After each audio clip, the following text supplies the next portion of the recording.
Hello everyone, this is Dagneo. This is the first time I'm adding voice to a time-lapse video.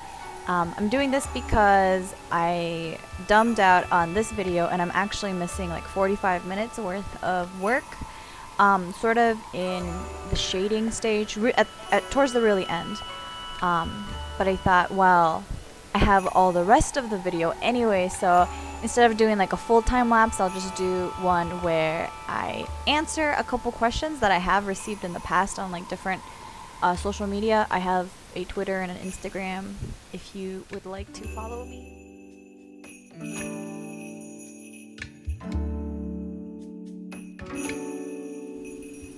Okay, so a really common question that I get, not so much online maybe actually as much as I get them at actual conventions when I see people face to face, is what kind of program I'm using.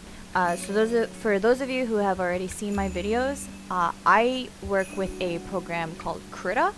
It's actually a freeware that's based on Photoshop and Corel Painter, and it is a very powerful tool in my opinion, but because it is a freeware, it's sort of built by donations and things like that. It's not the most stable, so it will crash if your computer doesn't have enough like CPU and RAM to keep up with it. But I do have a gaming computer, so for me this program works great.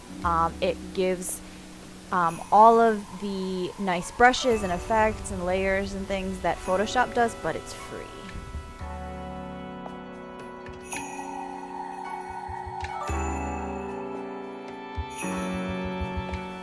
Another question that I get is what brushes I use specifically within Krita, and I use the wet bristles brush. It's like this, classic paint brush looking icon. It's purple, and it basically tries to mimic paint in the way that it's a little bit more gritty, and kind of drags the paint or the color underneath your canvas where you put down your paintbrush.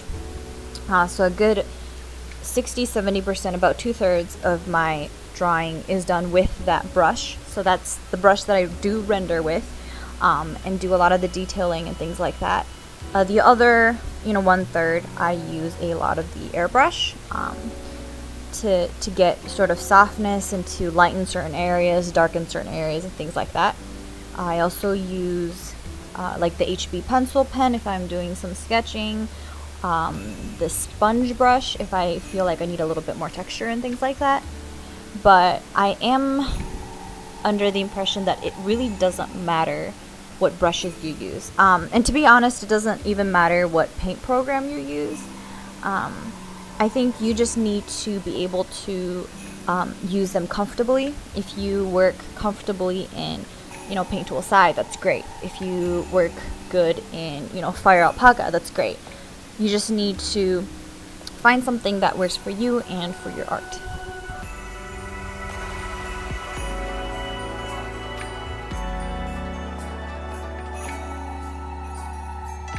In terms of the actual hardware that I own, I do have a Cintiq 22 HD by Wacom. I don't actually know how to pronounce that. But I do have a Cintiq. I started out with a Apetek Hyper Pen back when I first started digital art. It's like super old. I don't think like that company even exists anymore. But then I moved on to the Wacom Intuos Pro. And I had that for a while, and then I tried out the Cintiq at my school because they had it in the library. I'm at university. They had it in the library, and I tried it out, and I was like, wow, this is definitely worth the amount of money I'm going to put down. But it is really expensive, so what I did was I kind of looked online for deals and things, and I found a pawn shop that was selling the Cintiq 22 that was slightly used. So when I looked at it, I couldn't tell that it wasn't new. Everything worked fine, so, it worked great for me. Similar to the opinion about brushes and softwares, you don't really need like the best amazing hardware in order to make good pictures.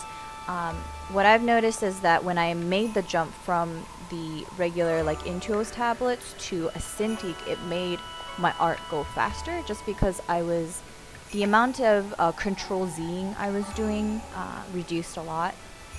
But otherwise, if you can work great with a tablet, then you can make great art. It doesn't really matter.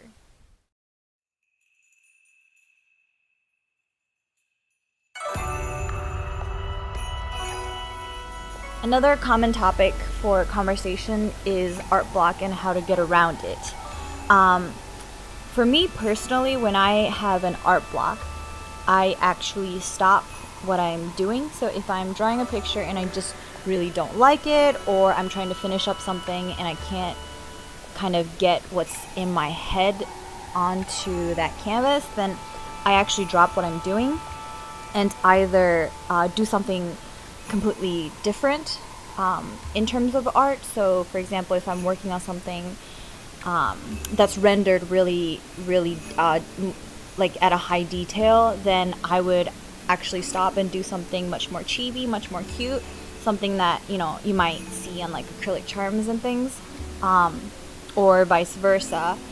Or I would actually stop drawing altogether and look for inspiration elsewhere. I watch a lot of process videos. I go online and look at all my friends' art, all of my senpai's art, and kind of just, I guess, take a break from drawing and just try to see ideas and things like that.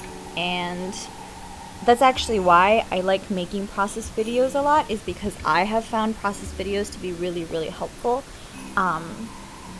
There have been, I actually went through like a 2-3 year art hiatus where I essentially didn't draw anything for those 2 or 3 years. And it was when I was in undergrad, and schoolwork was pretty, there's a lot of it, but I still wanted to be social, make friends as part of student clubs, and I just didn't have time to do art, or I just didn't prioritize it. And during that time, I watched a lot of process videos and a lot of tutorials and things like that. And even when I came out of the hiatus, I noticed that, I didn't suck too terribly for someone who hasn't drawn for like 2 years. So I think that even if you're not drawing a lot, this is probably a not popular opinion, but I think that even if you're not drawing all the time during your art block, that you can kind of look around, get inspiration from other things, so that when you go back to what you were doing before, you can have like a new outlook. You have a little bit more knowledge, a little bit more information than what you had before, so that you can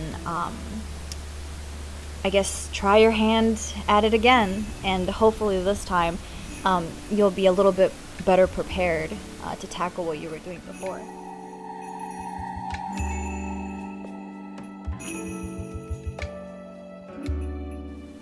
And piggybacking off of that topic, the things that I do look to inspiration for, whether or not I'm actually in an art block, I like to go on social media and follow a lot of really good artists that I find inspiring, or that I really like their art, and just go through those. And you can really go down the rabbit hole for those. For example, if you're on Twitter, you go to an artist you like and you look at their Twitter, and then you click on who they follow, and then you find another artist that they find inspiring, and then look at their art, and you kind of keep going. And you'd be surprised at really how far and that you can go like that, and find really inspiring art in maybe places that you didn't really expect it. Another, I guess, source is art books. I have a lot of art books that I've accumulated. Whenever I go to Asia on a trip, or if I go to a convention, somebody has like a Zine, self-published little books and things like that. I really do like to look back at those and kind of look at how their style is built and how they approach that style. Let's see what else. If I'm really feeling bland, like I can't get any inspiration, then I'll go and watch movies. I specifically really like Ghibli movies, especially if I'm feeling down. There's a lot of Ghibli movies that are like my go-to kind of like blue days movies. Or listen to music. That's a good one. But yeah, there's really a lot of different places where you can get inspiration. It doesn't necessarily have to be other people's art. It's really about looking around. I mean, it could even just be nature, like outside your house. It just has to be something that you look at or you hear or you feel and just think, oh, this is pretty.